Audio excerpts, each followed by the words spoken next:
The rain fell against the large window of the loft apartment, its rhythm, a frantic heartbeat matching the one pounding in Alara's chest. Inside, the world was reduced to the scent of his skin and the tangled dampness of the sheets beneath them. Her fingers dug into his shoulders, a desperate anchor in a storm of sensation that threatened to pull her under completely. "Julian, please, no.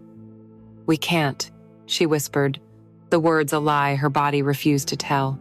It was not a command, but a prayer to an empty room, a final, futile plea to the woman she used to be. He answered not with words, but with a shift of his hips, a deep, possessive movement that stole the breath from her lungs and replaced it with a soft, broken moan. His lips found the sensitive skin just below her ear, his breath hot and intoxicating. "Shh, just for tonight, Alara. Just us," he murmured, his voice a low vibration that resonated through her entire being, silencing the last vestiges of her resistance. The sounds in the room became a symphony of forbidden things, the soft friction of skin against skin, her quiet, gasping cries, and the steady drumming of the rain outside, a witness to their sin. And then, the storm inside her broke. A wave of intense, shuddering pleasure crashed over her, leaving her limp and breathless in his arms.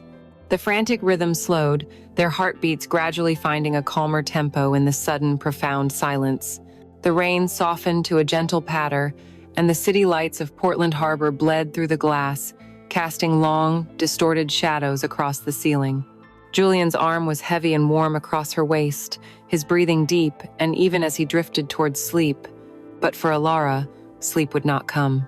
In the quiet aftermath, reality returned like a cold, unwelcome tide.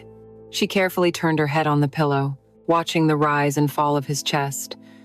He was beautiful, a secret sculpted from shadow and desire, but he was not hers. She slowly raised her left hand, the faint light catching the cool metallic gleam of the gold band on her finger.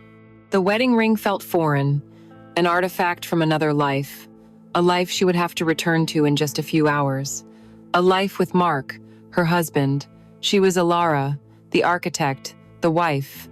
And this man, Julian, was her greatest mistake, her most consuming secret.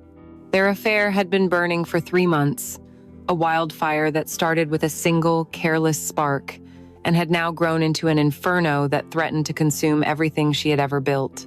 It was no longer just about passion, she knew with a sinking heart. It had become an addiction, and she was hopelessly, terrifyingly lost. It all began 6 months earlier, under the pale, indifferent sun of a New England spring. The affair, the lies, the woman she would become, none of it existed yet. There was only Alara, the architect, standing on a windswept cliff overlooking the Atlantic. The frame of the Harrington residence rose behind her, a skeleton of steel and wood against the vast, blue canvas of the sky. She was in her element here, the scent of sawdust and salt air filling her lungs, the crisp architectural plans held firmly in her hands. This was her world, a world of clean lines, precise angles, and calculated certainties. Her life with Mark was much the same, predictable, stable, and meticulously planned, from their mortgage payments to their scheduled Sunday dinners with his parents. There was a quiet comfort in this order, a safety she had once mistaken for happiness. On that particular Tuesday, she was wearing a charcoal gray pantsuit, her dark hair pulled back into a severe, elegant knot at the nape of her neck. She was in control, a master of her craft, respected by the contractors who nodded as she gave her directives. Then, he arrived. He wasn't announced by a formal introduction or the roar of an expensive car. He simply appeared, walking up the muddy path from the shore as if he had emerged from the ocean itself. He was the landscape artist, the last piece of the creative puzzle for the Harrington project. His name was Julian. While the other consultants wore hard hats and steel-toed boots, he wore a simple, slightly rumpled linen shirt, the sleeves rolled up to his elbows, revealing forearms dusted with dirt and tanned by the Sunday. His boots were worn, softened by time and miles. He moved with an easy, unhurried grace that seemed to defy the chaotic energy of the construction site. When his eyes met hers, Alara felt a peculiar jolt, a flicker of something unfamiliar deep in her stomach. It wasn't just that he was handsome, with his dark, unruly hair and a shadow of stubble on his jaw. It was his gaze. His eyes, the color of moss after a storm, didn't just see her, they seemed to probe past the professional facade, past the carefully constructed walls she had built around herself for years. Their first conversation was meant to be about drainage systems and native plant species.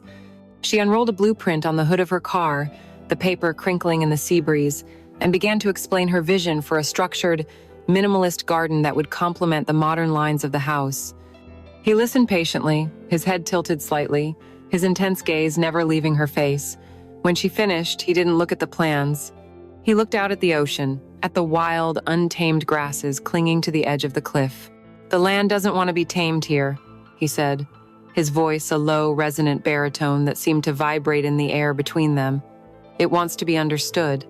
You have to listen to what the wind is trying to shape." Alara was taken aback. In her world, landscapes were designed, controlled, forced to submit to a human vision. His approach was different. It was a partnership, a conversation with nature itself. The idea was so foreign, so romantic, that she almost scoffed. But she didn't. Instead, she found herself intrigued, asking him to explain. That first meeting set the tone for the weeks that followed. Their professional consultations became something more, morphing into long, meandering discussions that touched on art, philosophy, and the nature of beauty. They would sit in a small cafe in town, the blueprints for the Harrington Gardens spread between them, but their conversation would drift. They discovered a shared love for the melancholic genius of Bill Evans on the piano, a mutual appreciation for the stark, lonely paintings of Edward Hopper. He spoke about his work with a passion that both fascinated and unsettled her. For him, a garden wasn't a collection of plants. It was a story, a living poem that changed with the seasons. He would listen to her, truly listen in a way Mark never did. Mark heard her words, processed the information about her day, and offered practical solutions. Julian heard the spaces between her words, the hesitations, the unspoken frustrations. One afternoon, as she described the complex structural challenges of cantilevering the master bedroom over the cliff's edge, he stopped her. "That's how you solve the problem," he said softly, his eyes searching hers. "But what was the dream? What feeling did you want to create for the person waking up in that room?" No one had ever asked about the poetry behind her calculations. With Mark, she talked about deadlines and budgets. With Julian, she talked about dreams. A subtle awareness began to grow between them, a low-current hum of unspoken attraction. It was in the small things. The way he would gently take a pencil from her hand, his fingers brushing against hers for a fraction of a second too long. The way she started choosing her outfits on the days she knew she would see him, swapping the severe gray suit for a softer silk blouse, leaving her hair down to catch the ocean breeze. She became intensely aware of him, of his physical presence. When he stood behind her to look at a plan, she could feel the warmth radiating from his body, could smell the faint, clean scent of pine and salt that clung to his clothes. She would go home to her quiet, immaculate house, to the predictable rhythm of her life with Mark, and her mind would still be back on that cliffside, replaying a conversation, dissecting a shared glance. The order and safety of her life, once a source of comfort, now began to feel like a cage. She found herself lying awake at night, Mark steady, even breathing a familiar sound beside her, yet she felt utterly alone. She was thinking of another man's voice, another man's perspective, another man's intense, searching eyes. She told herself it was merely a meeting of creative minds, an intellectual kinship that was invigorating for her work. It was a safe, rational explanation. But as she drove away from the construction site one evening, the sun setting over the ocean in brilliant strokes of orange and purple, she felt a profound ache, a longing for something she couldn't name.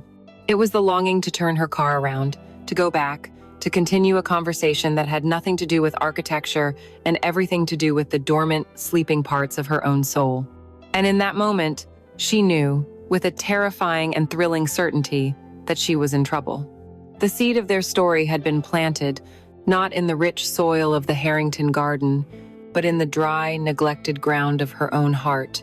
The professional pretense that had served as the foundation for their connection began to feel thin, like a sheet of ice in the warming Sunday. The construction site, with its constant noise and audience of contractors, was no longer conducive to the kinds of conversations they were having. It was Julian who first suggested a change of venue, his tone so casual that Alara almost missed the significance of the invitation. "I can't hear myself think over that generator," he said one afternoon, squinting against the glare of the Sunday. "There's a small cafe in the old port that serves the best coffee. We could go over the revised planting schedule there tomorrow. My treat." It was a simple, logical suggestion, yet, for Alara, it felt like a deliberate step into uncharted territory. To meet him away from the project, away from their designated roles, was to admit that this was about more than just work. Her heart gave a nervous flutter, a mix of fear and exhilarating anticipation. "Okay," she heard herself say, her voice as calm as his. "That sounds fine." That first cafe meeting was a turning point. The place was tucked away on a cobblestone side street, filled with the rich aroma of roasted coffee beans and the quiet murmur of conversations. They sat at a small, scarred wooden table by the window, the blueprints lying rolled up and forgotten between them. For 2 hours, they didn't mention the Harrington project once. He asked her about the worn copy of Virginia Woolf's To the Lighthouse peeking out of her handbag, and they fell into a deep discussion about memory, loss, and the sea. She found herself telling him things she hadn't articulated to anyone, not even herself, about her childhood dream of being a painter, a dream she had packed away in favor of the more practical path of architecture. He listened, his chin resting on his hand, his gaze so focused and empathetic that she felt as though she were the only person in the world. He, in turn, spoke of his own restless past, of backpacking through South America, of the failures and heartbreaks that had eventually led him to find solace in the patient, quiet work of shaping the earth. There was an honesty between them, a vulnerability that was both terrifying and addictive. In the weeks that followed, these cafe meetings became their ritual. Lunch meetings, she called them in her calendar, a flimsy alibi that did little to soothe her growing guilt. Her life began to revolve around these stolen hours. She started to curate the version of herself that she presented to him. Standing before her closet each morning became a deliberate act of creation. The severe, structured suits she wore as a uniform were pushed to the back.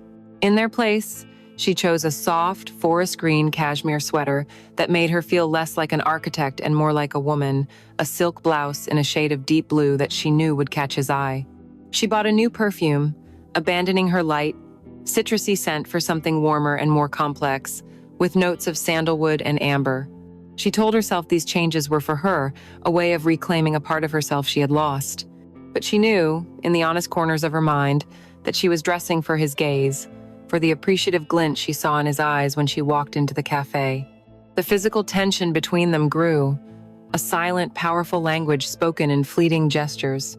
He had a habit of reaching across the table to emphasize a point, his hand landing near hers, his fingers just a breath away from touching.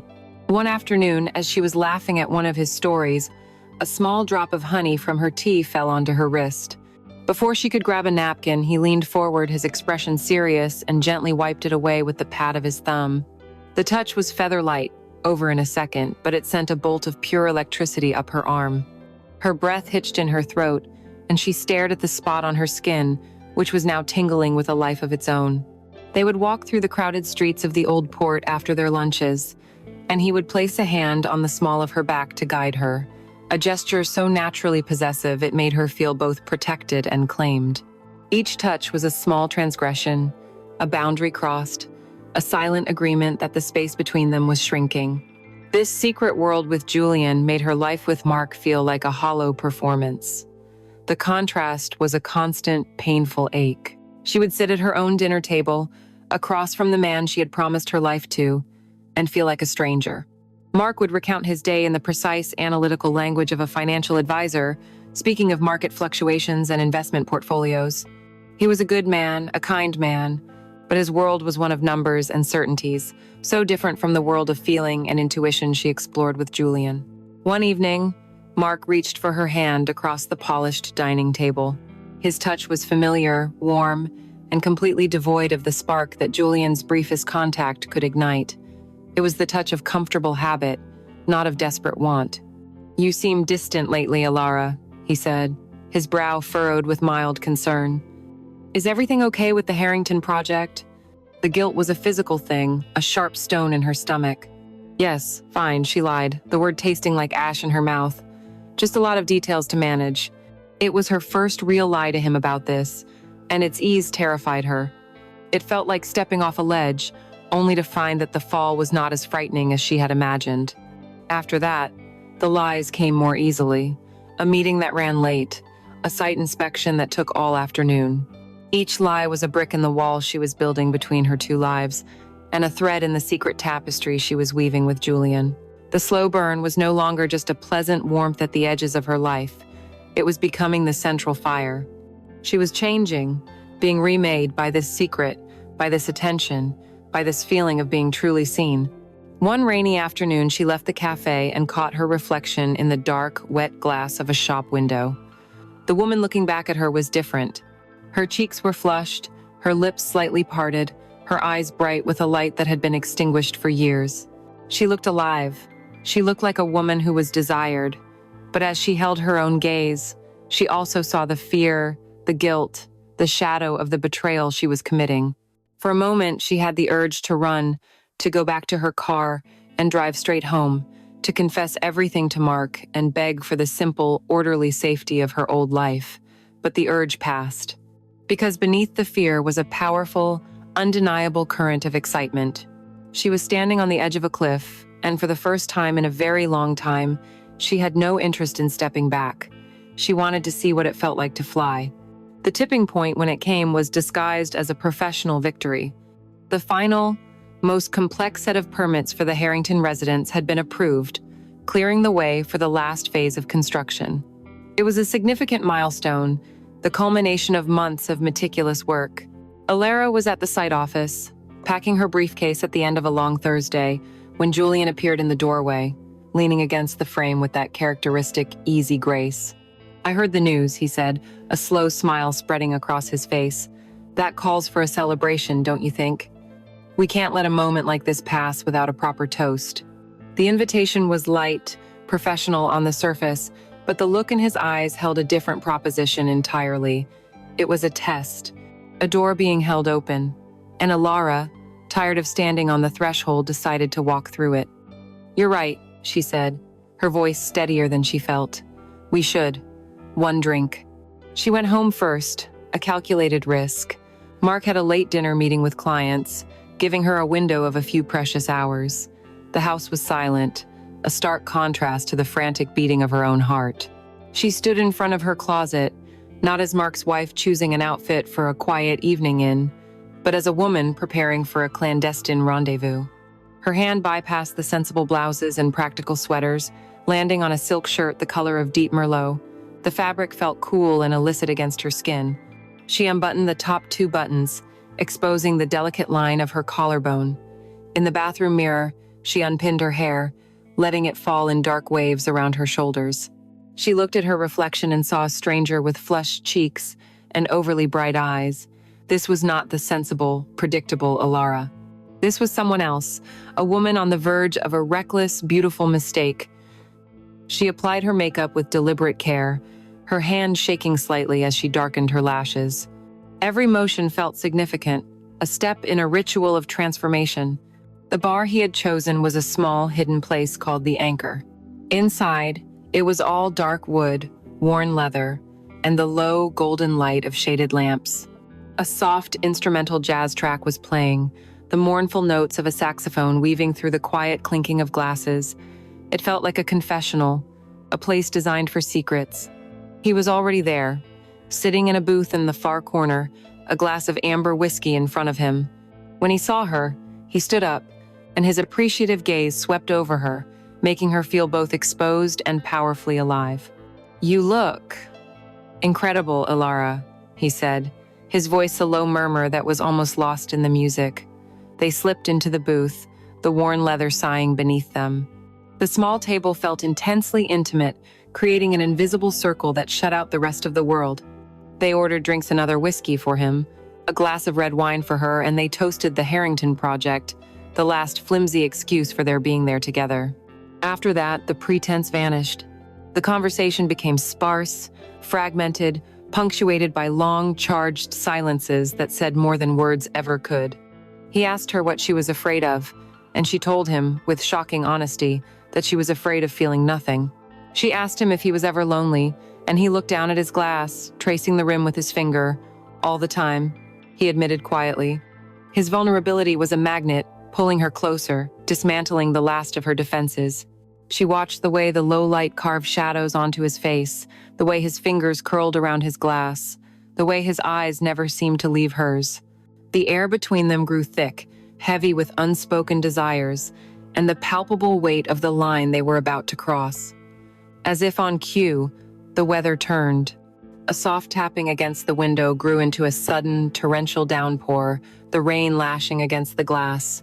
The storm outside mirrored the one brewing inside the bar, inside Alara. It was a perfect excuse.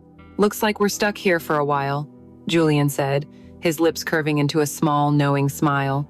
He signaled to the bartender for another round, and she didn't object. She didn't want to go anywhere. When the rain finally softened to a persistent drizzle, they knew they couldn't delay any longer. He paid the bill, and they stepped out of the warm, dark cocoon of the bar into the cool, damp night. The air smelled of wet asphalt and clean earth. Laughing at the absurdity of the sudden shower, they made a dash for the narrow awning of a closed bookshop a few doors down.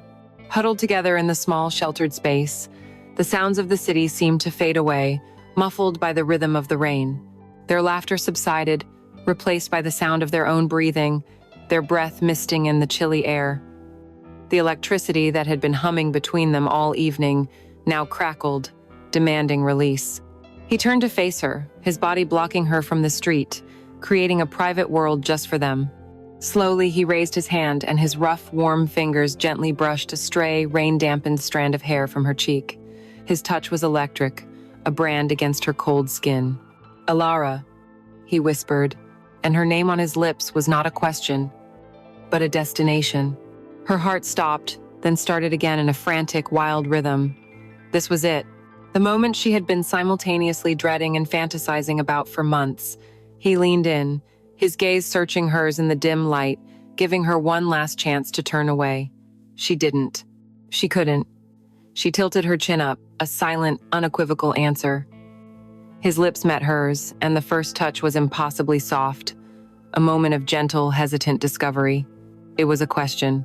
And with a small, quiet sigh, she gave him the answer, her own lips parting slightly as she leaned into him, her hand coming to rest on the solid warmth of his chest. That was all the encouragement he needed.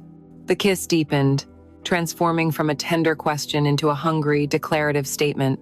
It was a kiss that spoke of weeks of stolen glances, of suppressed longing, of conversations that skirted the edges of their true feelings. It was desperate and deep, a release of all the tension they had so carefully built. She could taste the whiskey on his breath, mixed with the clean taste of the rain. His other hand moved to the back of her neck, his fingers tangling in her hair, pulling her closer until there was no space left between them. In that moment, under the dripping awning on a rain-slicked street, the line was not just crossed, it was obliterated, washed away by a flood of feeling that left them both breathless and irrevocably changed. The kiss ended, but the silence that followed was louder than any word could have been. They stood under the awning, the rhythmic dripping of rain, the only sound in their new, fragile world. The city lights reflected in Julian's dark eyes, and in their depths, Alara saw her own longing mirrored back at her. There were no questions, no hesitations. The time for words was over. He simply reached out and took her hand, his fingers lacing through hers with a firm, undeniable certainty. It was a silent command and a promise. She followed, her mind a quiet storm of terror and elation, as he led her away from the shelter of the bookstore, down the glistening, rain-slicked street. His studio apartment was only a few blocks away, located on the top floor of a converted warehouse. The journey felt surreal, as if she were walking through a dream. Each step was a conscious decision, a deliberate move away from the life she knew, from the woman she was supposed to be. The moment he unlocked the door and led her inside, she knew she had entered his world completely. The space was nothing like her own meticulously organized, minimalist home. It was one large, open room, a testament to a life lived with passion rather than precision. The air smelled of damp earth from the dozens of potted plants clustered near the tall arched windows, mingled with the faint, sharp scent of turpentine and old books.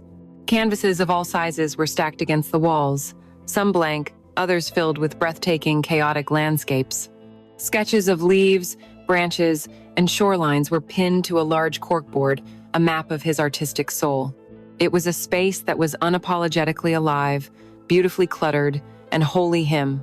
In the center of it all was a large, unmade bed, a sea of rumpled gray linens that looked both intimidating and incredibly inviting. He didn't turn on the main lights, allowing the room to be lit only by the ambient glow of the city outside and a single, low-wattage lamp in the corner. He took her damp coat, his movements slow, almost reverent, and hung it on a hook by the door. Then he turned back to her, and for a long moment he just looked, his gaze traveling from her rain-damp hair to her wine-red blouse, to the nervous way she was holding her hands. The silence stretched, filled with a tension so thick she could feel it on her skin. He finally closed the distance between them, stopping just inches from her. He didn't kiss her. Instead, he lifted his hands to the top button of her silk blouse. "May I?" he asked, his voice a low, gravelly whisper. She couldn't speak, so she just gave a small, almost imperceptible nod. His fingers were surprisingly deft, but he took his time, undoing each button with a torturous slowness. She watched his face, the intense concentration in his eyes. With each button that came free, she felt a layer of her old self being peeled away. The cool air of the studio touched her skin, raising goosebumps. When the last button was undone, he gently pushed the silk fabric aside, letting it slide off her shoulders and pool around her feet. And then he stopped, his breath catching in his throat. Beneath the blouse, she was wearing a delicate, intricate bra made of black lace. It was something she had bought on a whim weeks ago, a secret indulgence she never intended for anyone, especially not Mark, to see. It was an armor for a fantasy, a hidden piece of the woman she secretly wished she could be. Now, in the dim light of his studio, it felt like a confession. He reached out, his fingers hovering for a second before they made contact, tracing the scalloped edge of the lace where it met her skin. The touch was a spark against the fuse of her desire. "My God, Alara," he breathed, his voice thick with a raw, aching awe. "You are exquisite." That was when the last, flimsy remnant of her conscience made its final stand. "Julian," she whispered, the words trembling as they left her lips. "This is wrong. My husband." They were the words she had to say, the final rites for her fidelity. But they were hollow, meaningless. He didn't argue or try to persuade her. He simply lowered his head and silenced her protest with a kiss that was nothing like the one in the rain. There was no hesitation now, only a deep, consuming certainty. It was a kiss of possession, of acceptance, of a shared, beautiful sin. Her hands, which had been clenched at her sides, came up to tangle in his hair, pulling him closer. The faint, formal protest died on her lips, replaced by a soft moan of pure surrender. He broke the kiss, scooped her into his arms as if she weighed nothing, and carried her the few steps to the bed. The cool, soft sheets felt like a shock against her heated skin. He came down over her, his body a welcome weight, and in the dim, forgiving light, she studied the lines of his face, the intensity in his eyes. This felt more real, more right, than anything she had felt in years.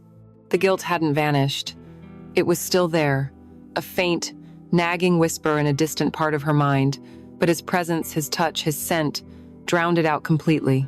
As he slowly, deliberately removed the last barriers of clothing between them, it didn't feel like a transgression. It felt like a homecoming. It was an act of discovery, of learning the rhythm of another person's body, of two lonely souls finding a temporary, desperate solace in one another. Every touch was both a question and an answer, a confirmation of a connection that had been building for months, a connection that felt as undeniable and powerful as the ocean tide. This was not just sex. It was a collision, a shattering of the life she knew, and in the wreckage she felt, for the first time, utterly and completely whole. She drove home through the deserted, rain-washed streets, the city lights blurring into long, watery streaks through her windshield. The car, a practical and safe sedan chosen for its reliability, felt like a foreign object, a prop from a life she no longer recognized. When she finally pulled into the driveway of her own home, the familiar sight of the two-story colonial with its neatly trimmed hedges struck her with a wave of nausea. It looked like a dollhouse, a perfect, fragile facade, and she was a vandal about to sneak inside. Turning the key in the lock, she moved with the stealth of a burglar, her body a coiled spring of anxiety. She winced at the soft click of the door, held her breath as she navigated the hallway, her bare feet silent on the cold hardwood floor, avoiding the one board near the staircase that always creaked. She was an intruder in the museum of her own marriage. The bedroom was dark, save for the faint, digital glow of the alarm clock on Mark's bedside table. 2:17 a.m. He was asleep, a still form under the duvet, his breathing a slow, steady rhythm of oblivious trust. The sound, once a comfort, was now an accusation. For 7 years, that steady breathing had been the soundtrack to her safety, to her contentment. Now, it was the sound of her betrayal. She looked at his sleeping form, the gentle slope of his shoulders, and a wave of guilt so powerful it was physically painful washed over her. He was a good man. He was kind and dependable, and he loved her in his quiet, unassuming way. He had given her a life of stability and comfort, and in return, she had just come from the bed of another man. She felt a desperate urge to wake him, to confess everything, and shatter the quiet peace of the room, to make him hate her so she could at least feel something honest. But she didn't. Instead, she slipped out of her clothes, leaving them in a guilty pile on the floor, and escaped to the sterile sanctuary of the master bathroom. She stood under the spray of the shower for a long time, the water as hot as she could bear it, scrubbing her skin until it was pink and raw. She was trying to wash him away the scent of his skin that clung to hers, the phantom feeling of his hands on her waist, his lips on her neck. She lathered the soap, a clean floral scent chosen by Mark, and tried to erase the memory of Julian's earthy masculine smell. But the memory was not on her skin, it was under it, a poison that had seeped into her bloodstream. When she finally stepped out, wrapped in a thick white towel, she felt physically clean but spiritually soiled, a ghost haunting her own reflection in the fogged-up mirror. Lying in her own bed, separated from her husband by a chasm of a few inches that felt like miles, she stared into the darkness, her body thrumming with a nervous energy that forbade sleep. She had crossed a line, and now she had to learn to live on the other side. The next morning was the first performance. She moved through the familiar routine of their morning making coffee, slicing fruit for their yogurt with a forced, bright cheerfulness that felt grotesque. Mark, oblivious, kissed her cheek as he left for work. "Have a good day," he said. "Love you." The words, once a simple, reflexive part of their life, now landed like blows. "You too," she replied, the lie catching in her throat. Her entire life had been reframed. Every mundane object, every routine interaction was now seen through the lens of her deceit. Her phone, once a simple tool, became a source of constant, low-grade panic. It was a live grenade on the kitchen counter. A text message from Julian arrived while she was making dinner, a simple thinking of you. Her heart leaped into her throat as Mark walked into the room. She flipped the phone over with a movement so quick it was almost violent, her breath held tight in her chest. He hadn't noticed. From then on, the phone lived in her pocket, screen down. She changed Julian's name in her contacts to Julia, a fictional female colleague. She took calls in the pantry, her voice a hushed whisper, and deleted every message, every call log, erasing the digital footprints of her secret life. The lies began to multiply, breeding in the dark corners of her marriage. A late meeting with the Harrington clients, a site inspection that's going to run all afternoon, dinner with Sarah from college. You don't know her. Each lie was a small, sharp tear in the fabric of their shared reality. They exhausted her, requiring a level of mental choreography she had never known.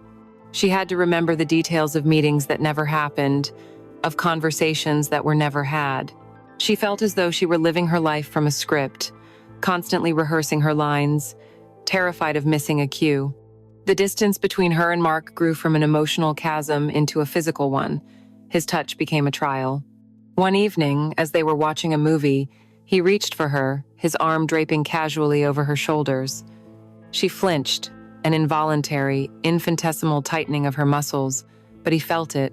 "What's wrong?" he asked, his voice laced with confusion. Nothing, she lied quickly, forcing herself to relax into his embrace. Just tired. But his touch felt wrong. It was the touch of a stranger. When he tried to initiate lovemaking, she would close her eyes and summon Julian's face, Julian's hands, Julian's voice. The act became a profound violation, not of her body, but of her secret heart, and it left her feeling hollowed out and disgusted with herself. Soon, she began to build a fortress of excuses around their bed: headaches, work stress, exhaustion. The space between their sleeping bodies grew wider each night. Mark, in his trusting goodness, saw the changes in her not as a betrayal, but as a symptom of professional burnout. He saw her distraction, her irritability, her new, obsessive privacy with her phone, and interpreted it all as stress. "You're working too hard on this Harrington project," he said one Sunday morning, his face a mask of genuine concern. "You seem so wound up all the time. Maybe we should plan a vacation, just the two of us. Go somewhere warm and just unplug." His kindness was a torment. It would have been so much easier if he were cruel or neglectful or angry. If he were a villain, she could have justified her actions, cast herself as a victim seeking solace.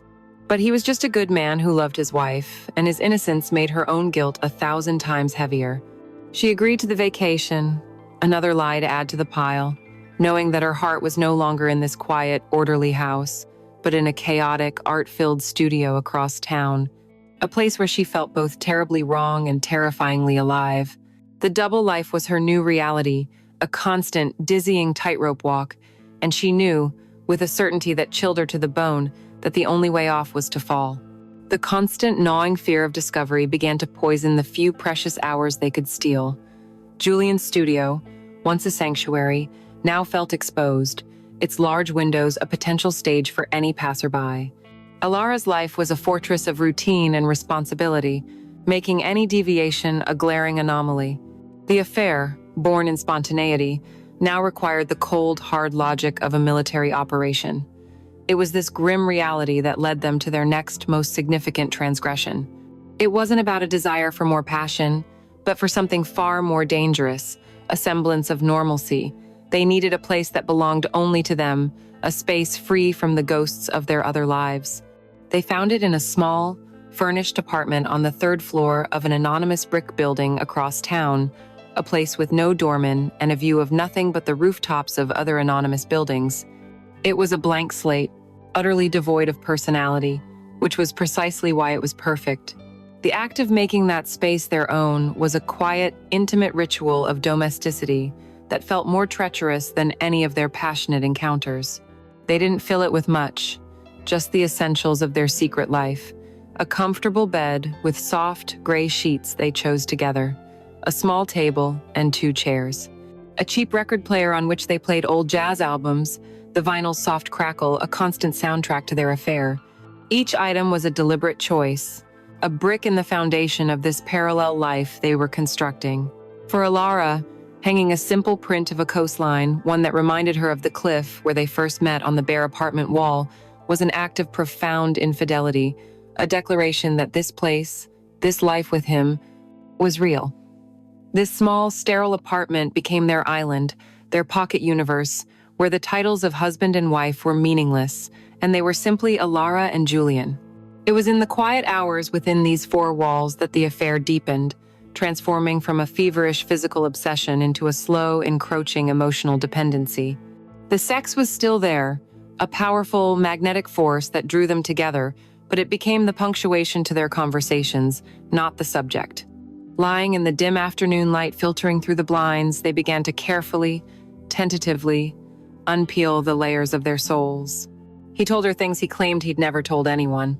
He spoke of his childhood, of a brilliant but demanding father who saw his artistic inclinations as a failure of character, of the restless years he spent traveling, searching for a sense of belonging that always eluded him. His vulnerability was a revelation to Alara.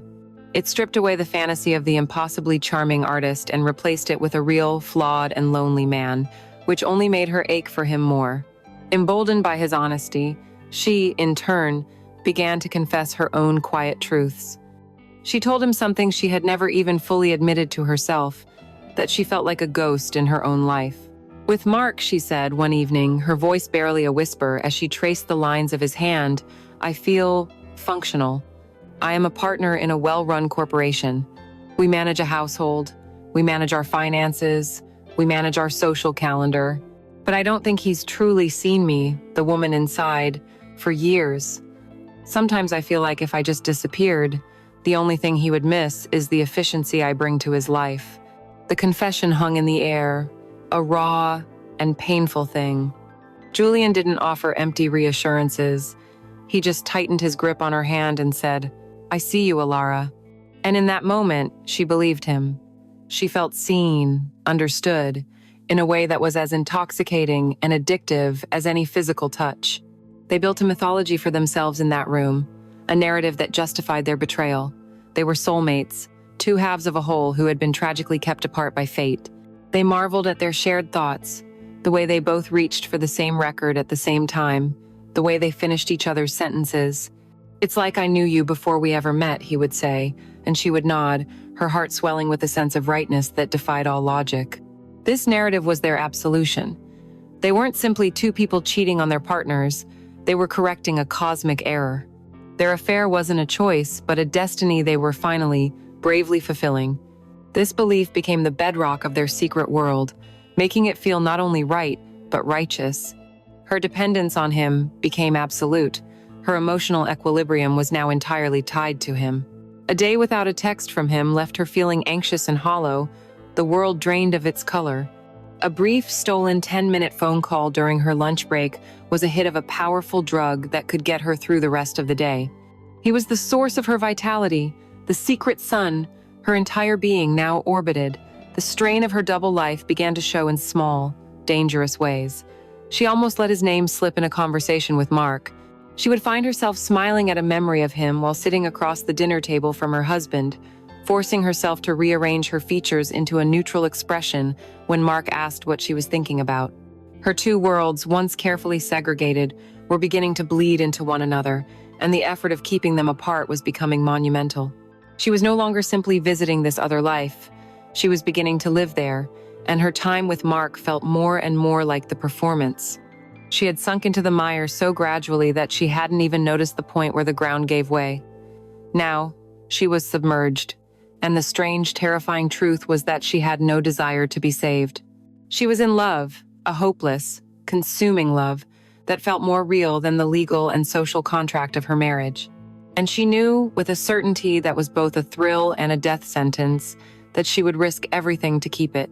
The affair had settled into a rhythm, a dangerous and intoxicating cadence of stolen afternoons and whispered conversations. But the quiet intimacy of their secret apartment, which had once felt like a sanctuary, now served to incubate a different kind of feeling. The emotional dependency had taken root, and from it grew a desperate, insatiable physical hunger. The novelty of their initial encounters had worn off, replaced by the profound, aching need of an addict for a fix. There were days, long stretches of 48 or 72 hours when logistics and their real lives kept them apart, that Alara felt a literal physical pain. The world seemed muted, her own home, a gray, silent film. A weekend spent with Mark doing errands, the dry cleaners, the grocery store, a sterile dinner party with his colleagues felt like a form of torture, a slow suffocation. By Tuesday afternoon, the need had become a fever in her blood. She was in her office, staring blankly at a blueprint, when the compulsion became overwhelming. She couldn't wait for their scheduled meeting on Thursday. She needed him now. The lie she constructed for Mark was sharp, decisive, and utterly without hesitation. She called him, her voice a perfect imitation of professional stress. Mark, hi. Listen, something's come up with the plumbing schematics at the Harrington site. I have to meet the contractor. I'm going to be late, probably won't be home for dinner. There was no guilt, no tremor in her voice. There was only the cold, clear purpose of getting what she needed. She sent a one-line text to Julian, apartment now. Before driving to their secret world, she went home. The house was empty, a silent stage. She went to her closet and pushed aside the elegant blouses and cashmere sweaters she usually wore for Julian. This time was different. This wasn't about seduction, it was about surrender. She chose a simple, thin cotton summer dress, a slip of fabric in a pale blue color that she hadn't worn all year. In her bedroom, she stripped off her work clothes, her pantyhose, her bra, her underwear. She stood naked for a moment in front of the full-length mirror, a stranger to herself. Then she pulled the thin dress over her head. The fabric was light, almost weightless against her bare skin, clinging to the curves of her breasts and hips. The act was a declaration of war against her own constrained life. It was reckless, and it was the most honest thing she had done all day. When she arrived at the apartment, he was already there, pacing. The moment she stepped through the door and he saw her, the simplicity of the dress, the wild, desperate look in her eyes, the air in the room crackled and changed. He knew. The lock on the door had barely clicked shut before he was on her, his hands gripping her upper arms, his body pressing her back against the cool, solid wood of the door. There were no gentle greetings, no tender kisses. His mouth crashed down on hers, a kiss that was not about affection but about pure, ravenous hunger. "I've been thinking about this all day," he growled against her lips, the words a raw confession of his own obsession. His hands weren't exploring, they were claiming. One hand tangled in her hair, tilting her head back, while the other slid up her body, under the hem of the thin dress. The shock of his warm palm on her bare thigh made her gasp into his mouth. For a fleeting, panicked second, the reality of their situation broke through the haze of her desire. The thinness of the walls, the proximity of unseen neighbors, the sheer brazen risk of it all. "Julian, wait," she breathed, her voice thin and reedy as he lifted her, her legs wrapping around his waist by pure instinct. "No, not here. Someone might hear us." It was the last gasp of the old Alara, the sensible woman who worried about consequences, who respected boundaries. It was a protest so weak, so utterly devoid of conviction, that it was almost an invitation. He answered her not with words, but by shifting his body, his hips pressing her more firmly against the door, a clear, primal statement that he did not care. All that existed was this room, this door, this uncontrollable need. Her token resistance dissolved in a wave of heat, her head falling back against the wood in complete and total surrender. What followed was not lovemaking. It was a storm.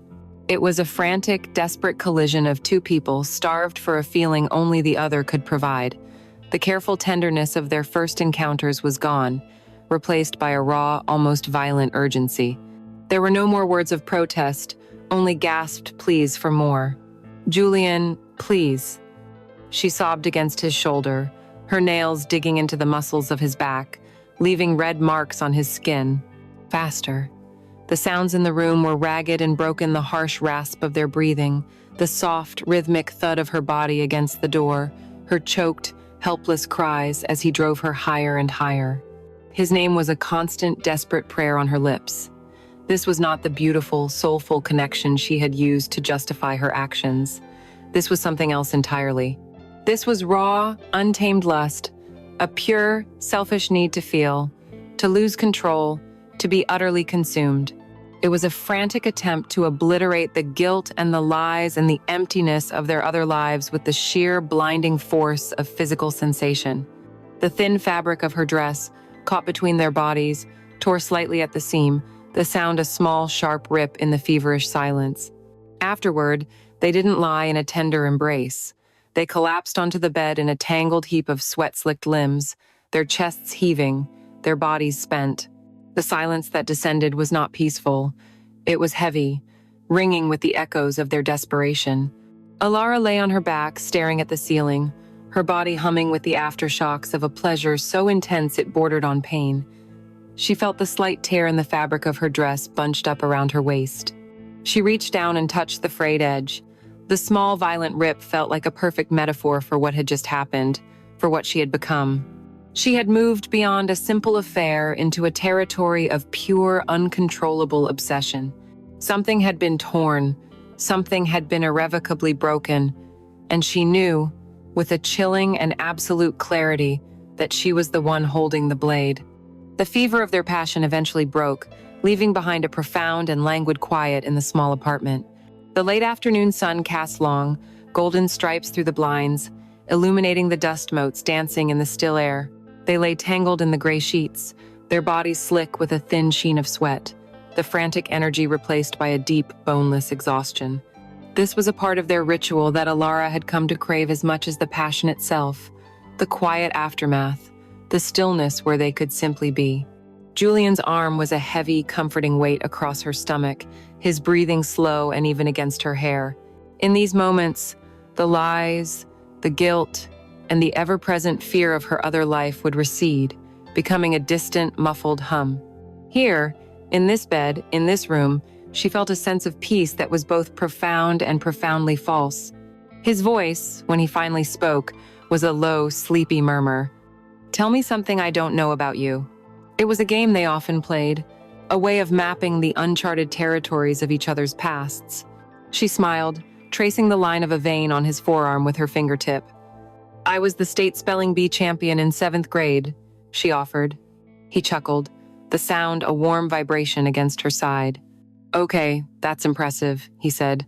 "No, something real, something that matters."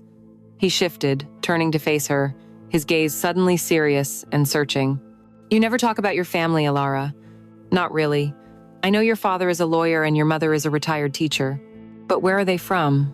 What are their stories?" The question was innocent, born of the deep intimacy they had cultivated, of his genuine desire to possess every piece of her history. She hesitated for a moment, not out of secrecy, but because her family's story felt so unremarkable compared to his. It was a story of quiet suburbs, of sensible choices and muted emotions. "There's not much to tell," she said with a small shrug. "They're from the Northeast. My dad grew up in Boston. My mom, she came from a tiny little town in Vermont, a place you've definitely never heard of." She pictured it in her mind, a cluster of white-steepled churches and clapboard houses around a town green, a place where time seemed to have stopped somewhere around 1950. "It's called Bayside," she said, the name feeling strange on her tongue in this secret, illicit room. Julian went very still. The lazy, post-coital smile vanished from his face, replaced by a look of intense, focused curiosity. "Bayside?" he repeated, his voice suddenly sharp, alert. "Bayside, Vermont?" She nodded slowly, a prickle of confusion starting at the back of her neck. "Yes. Why?" He stared at her for a long, silent moment, his eyes searching hers as if looking for the punchline to a joke. Then, he let out a short, incredulous laugh, a sound of pure disbelief. He sat up, running a hand through his already messy hair. "No," he said, shaking his head.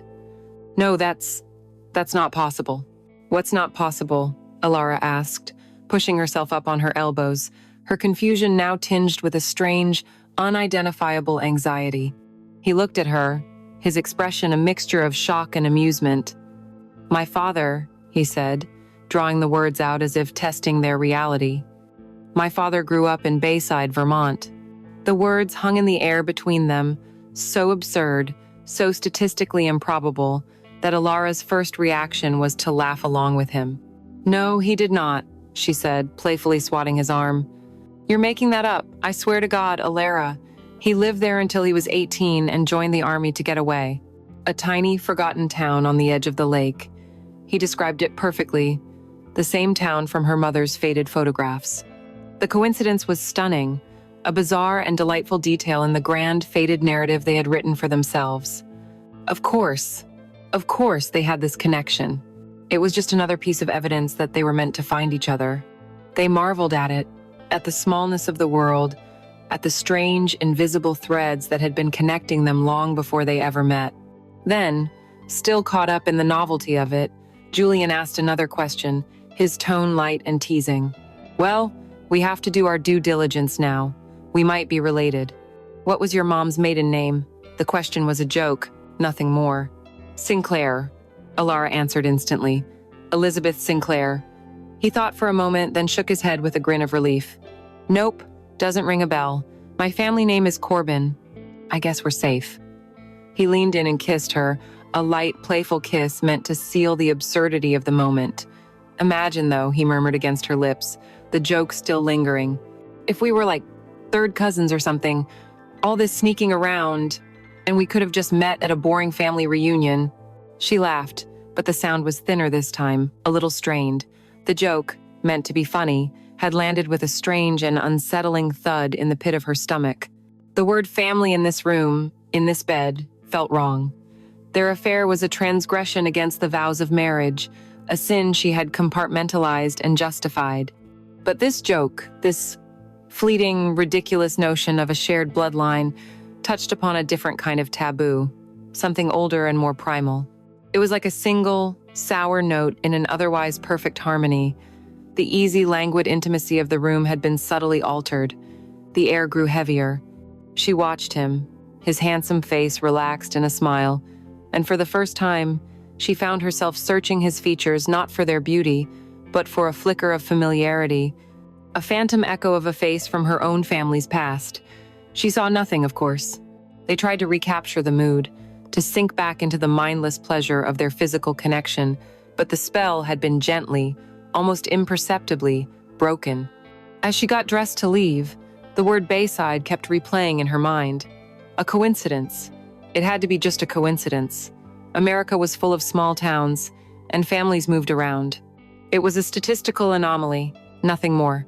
She repeated these rational thoughts to herself as she drove home, the logical architect in her brain trying to silence the new, faint whisper of unease. But the feeling wouldn't leave. The perfect, hermetically sealed world of their affair, their island sanctuary, had just sustained its first hairline crack. It wasn't a gaping wound, just a tiny, almost invisible fissure, but it was enough for the cold air of a reality far more complex and terrifying than she could possibly imagine to begin to seep in. The phone call from her mother came on a Wednesday morning, a cheerful, unassuming intrusion into Ilara's carefully compartmentalized life.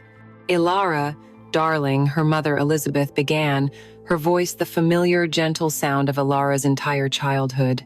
"I know you're terribly busy, but I was hoping you could come up for a long weekend. I finally decided to clear out the attic, and frankly, I'm not sure I can face your father's lifetime collection of tax documents alone."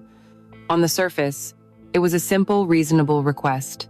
But for Ilara, it felt like a summons from another world, a world she no longer truly inhabited. The thought of leaving Portland, of being away from Julian for 3 whole days, sent a wave of cold panic through her. Her mind scrambled for a plausible excuse, a deadline, a client emergency, a sudden illness.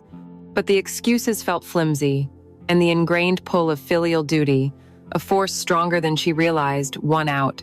"Of course, Mom," she said, the words tasting like a concession. "I'll drive up on Friday." Her last meeting with Julian before she left was filled with a somber, clinging desperation. They lay in their secret apartment, the afternoon light fading outside, and the impending 72-hour separation felt like a vast, uncrossable ocean. "3 days will feel like a year," he whispered, his hand possessively on her hip, as if he could physically hold her there. She felt the same. Her dependency on him had become so absolute that the thought of navigating her old life, of sleeping in her childhood bed without the anchor of his existence, was terrifying. The coincidence of their parents' shared hometown had been relegated to a strange, unspoken corner of their minds, a piece of trivia they both subconsciously chose not to examine too closely. It was easier to live in the intoxicating present. As she left, he pulled her into a long, deep kiss. "Hurry back," he said against her lips, a simple plea that would soon be drenched in a horrifying, unimaginable irony. The drive north from Portland to Vermont was a journey through a landscape that grew progressively more alienating. The familiar highways gave way to winding country roads, flanked by dense forests of maple and pine. The farther she drove, the more the vibrant, chaotic, and secretly thrilling life she had built in the city seemed to recede, replaced by a suffocating green tranquility. This was the world she had come from, a world of quiet certainties and unspoken rules, and returning to it now felt like putting on a piece of clothing that was several sizes too small. When she finally pulled into the driveway of the white colonial house where she had grown up, a sense of profound dread settled over her.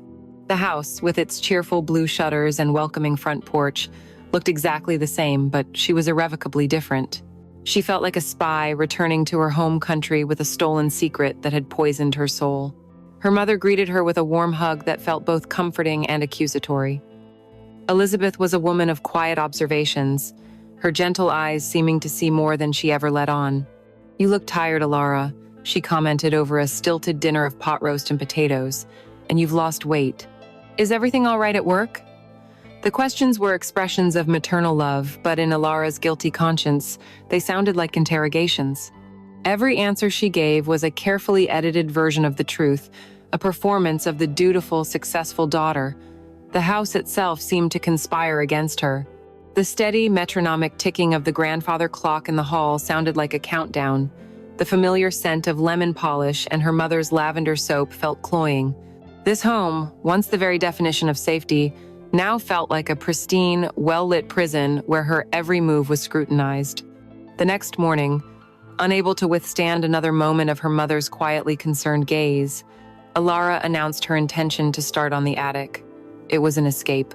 Climbing the narrow, creaky stairs from the second-floor landing was like ascending into the past. The air in the attic was thick, warm, and still, smelling of cedar wood, aging paper, and dust. A single, round window at the far end let in a muted, hazy light that illuminated the forgotten artifacts of a life she barely recognized as her own. There were boxes of her old school projects, a dusty easel from her short-lived painting phase, yearbooks filled with the faces of smiling strangers she had once called friends. Each object was a ghost. She ran a hand over a stack of her childhood drawings, the crayon colors still bright, and felt a pang of loss so sharp it was like a physical blow. The girl who had drawn these pictures with such unbridled, simple joy was gone, replaced by a woman who lived in a labyrinth of her own making. This was not a nostalgic journey. It was an archaeological dig through the ruins of her own innocence. After an hour of half-heartedly sorting through boxes of old clothes and holiday decorations, she came upon a large, cedar-lined chest in the far corner. She lifted the heavy lid, the hinges groaning in protest. Inside, nestled in tissue paper, were the family photo albums, their leather covers cracked and softened with age. This, she thought with a sense of morbid curiosity, was the official, curated history of the Sinclair family. She lifted one of the heavy books, sat down on the dusty floorboards, and opened it onto her lap. The crisp, chemical scent of old photographs filled the air. She began to turn the pages, a spectator at her own life. There she was, a gap-toothed 7-year-old on a bicycle. There were her parents on their wedding day, young and impossibly hopeful. The images were talismans of a simpler, cleaner time. She kept turning the pages, moving backward through her own history, searching for something she couldn't name, a clue, an answer, a reason. She was so lost in the faces of the past, so surrounded by the silent, dusty ghosts of the woman she used to be, that she didn't realize she was on a collision course with the truth. Her fingers, coated in a fine layer of dust, paused at the edge of a new page, about to turn it and uncover a black and white photograph from a time long before she was born, a photograph that would bring the carefully constructed lies of her entire world crashing down around her. The pages of the album were thick and brittle, and the faint chemical scent of aging photographs was the only thing that seemed real in the dusty, timeless space of the attic. Alara's fingers, smudged with the grime of the past, carefully turned another page. She was now in a section of black and white photos, a world before her own existence. These were the ghosts of her parents' youth. She saw her father with a comical haircut, her mother in a bell-bottomed pantsuit. She smiled faintly, a ghost of a smile for a life she had never known. Then her eyes landed on one photograph, and the smile froze on her lips. It was a candid shot, slightly overexposed by a bright summer Sunday. A young woman and a young man were standing by a lake, their arms slung casually around each other's shoulders, their heads thrown back in laughter. The girl was, without a doubt, her mother, Elizabeth. But she was different, younger, wilder, her hair long and untamed, a carefree joy radiating from her that Alara had never seen in person. But it wasn't the image of her mother that made the air leave Alara's lungs in a sudden, silent rush. It was the young man beside her. Her gaze snagged on his face, and a strange, powerful current of recognition, too deep and instinctual for conscious thought, shot through her. It was in the unruly wave of his dark hair, the confident set of his jaw, the way his head tilted slightly as he laughed. And then her eyes locked onto his, and the world seemed to narrow to a single, terrifying point. They were Julian's eyes, the same shape, the same dark intensity, the same spark of knowing mischief that had captivated her from the very first day. The resemblance was not just passing, it was absolute, a perfect genetic echo across the decades. Her rational mind immediately began to fight back, to build a wall of logic against the impossible thing her heart already knew. It was a trick of the light, a startling coincidence. People looked alike. It was a doppelganger, a strange quirk of fate. It meant nothing. But she had to be sure. Her hands, which had suddenly begun to tremble violently, fumbled with the photograph, her fingernails carefully prying it from the 4 black paper corners that held it in place. The old paper felt fragile, like a dead leaf, as she worked it free from the page. With a deep, shuddering breath, she turned it over. On the back, written in the familiar, elegant cursive of her grandmother's hand, was a faded blue ink inscription. It was only a few words, but they were the words that would end her world. Elizabeth and her dear brother Jonathan, Summer 1978. Each word was a nail hammered into her coffin. Elizabeth, her mother, brother. The word screamed, a silent, piercing shriek in the dusty quiet of the attic. And then the final name, Jonathan. The name Julian had spoken in the soft, trusting intimacy of their secret bed, telling her about the father he barely knew, the restless man who had also grown up in this forgotten Vermont town, Jonathan Corbin. The walls of logic her mind had scrambled to build crumbled into dust. The coincidence was not a coincidence. The resemblance was not a resemblance. It was a fact, a brutal, biological, inescapable fact. Her mother, Elizabeth Sinclair, and his father, Jonathan Corbin, were brother and sister, and that meant the thought was a white-hot knife slicing through her sanity. That meant she and Julian, her lover, her confidant, her soulmate, were first cousins. The photo slipped from her nerveless fingers and fluttered to the floorboards. The attic, which had been still and silent, began to spin violently around her. The single beam of hazy light from the window fractured into 1,000 pieces. A roaring sound, like the rushing of a vast and terrible ocean, filled her ears, drowning out all thought. Her memory, which had been a source of secret, illicit pleasure, turned on her, becoming an instrument of pure torture. Every beautiful moment she had cherished with Julian was instantly, horrifically recontextualized. Their first kiss in the rain, which had felt like destiny, now tasted of sickness and rot. His voice, whispering her name in the dark, became the hiss of a serpent. The feeling of his skin against hers, the memory of their bodies moving together in their secret apartment, became a grotesque parody of love, a vile act of genetic corruption. That deep, powerful sense of recognition she had felt upon meeting him, the feeling of coming home, the soulmate narrative they had so carefully constructed, it was all a lie. It was nothing more than the sick, narcissistic echo of a shared bloodline, a familiar pattern imprinted on their very DNA. The rightness she felt was not a sign from the universe, it was a biological perversion. The psychological horror erupted into a violent, physical reality. A wave of acidic nausea churned in her stomach, rising in her throat. She scrambled backward on her hands and knees, away from the photograph as if it were a venomous snake, a strangled sob tearing from her throat. She crawled blindly through the dust and shadows, her only instinct to purge the poison from her body. She found an old metal bucket filled with rusty tools in a corner and collapsed in front of it, her body convulsing as she was violently, wretchedly sick, heaving until there was nothing left inside her but the hollow, aching emptiness of the truth. She was left kneeling on the rough, splintered floorboards of the attic, trembling and gasping for air, her body weak and her soul shattered. The quiet, dusty room was no longer a repository of childhood memories.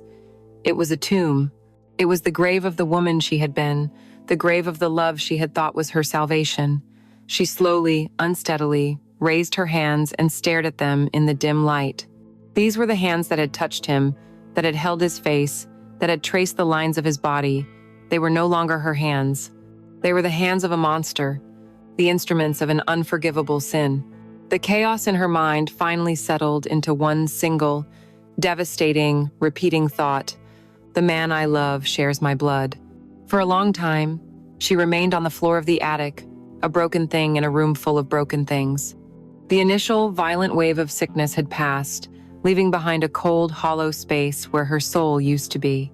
Eventually, with the slow, robotic movements of an automaton, she forced herself to stand. Her legs were weak, her body trembling with the aftershocks of the revelation. She left the photograph and the open album on the floor, a desecrated altar to a monstrous truth, and descended the narrow stairs. Walking back into the sunlit familiarity of her childhood home was a surreal and nightmarish experience.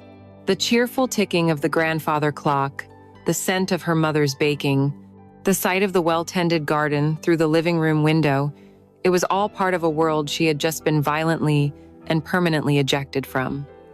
Her mother saw her on the landing, her face a mask of concern. "Alara, you're as white as a sheet. Are you feeling all right, dear?" Alara looked at her mother, at the woman whose body had unknowingly passed down this curse to her, and felt nothing. The love, the frustration, the guilt, it was all gone, burned away, replaced by this vast, silent emptiness. "I'm fine," she heard a voice say, a voice that sounded vaguely like her own. "Just dusty." She knew she had to make the call. To continue even one more second without severing the connection was unthinkable. She found the old, rarely used study at the back of the house, closed the door, and leaned against it, her heart a cold, heavy stone in her chest. She pulled out her phone and found his name. Julia. The name was a sick, twisted joke now. Her thumb hovered over the screen before she finally pressed the button. He answered on the second ring, his voice warm and intimate, a sound that had once been her greatest comfort and was now a source of pure horror. "Hey," he said softly. "I've been going crazy waiting for you to call. Are you on your way back yet?"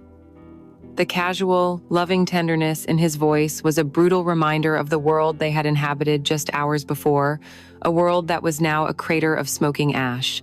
She took a breath, but the air felt thin, useless.